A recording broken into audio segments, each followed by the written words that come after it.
Before the crisis, e-commerce was growing faster than any other segment in retail. In fact, 4 times faster than any other segment.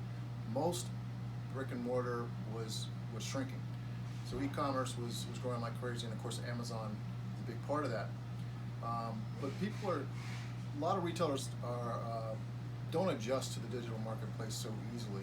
So this is going to be a series of videos that sort of help some people that now want to ship more via e-commerce.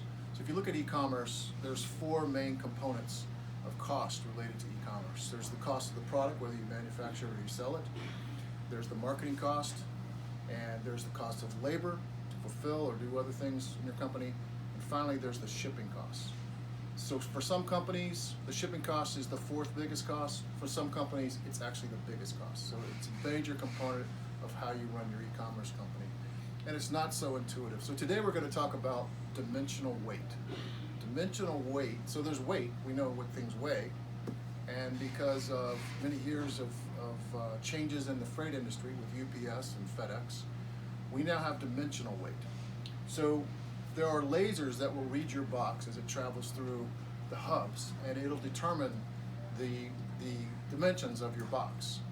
And a common baseline dimension for UPS and FedEx is 139. If you're just starting off as an e-commerce company, your dimensional weight is going to be 139.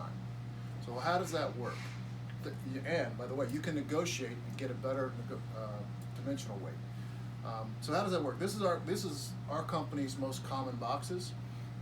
This is an 8x6x5, and so you multiply those together to get 240. And if you were at a 139 weight, this box, let's say it weighed, all of these boxes weigh 1.1 pounds. You divide the 139 by the dimensions of the box, which is 240, and you get 1.7. So now this is a 2-pound box because of dimensional weight. It's a little bit more. It's still a 2-pound box. If you're at 1.1, that goes up to 2. If you're 1.7, that's 2. So in both cases, it's a 2-pound box. In this case, this is 11 by 8 by 5. It adds up to 440 in the dimensional weight. Divide that by 139, and if it weighs 1.1 pounds, it's no longer a 2-pound box. It's now a 3.16 pound box because of dimensional weight. If you divide 440 by 139, you get 3.16. And you got to round it up, so it's a 4-pound box now. This went from a 1.1 pound box to a 4.4 pound box. The cost went up quite a bit. With this box, this is a 12 by 8 by 6. That's 576 dimensional weight divided by 139. So it's a 4.1 pound box. It's a 5-pound box now. This 1.1 pound box is now, you're going to pay a 5-pound box for this.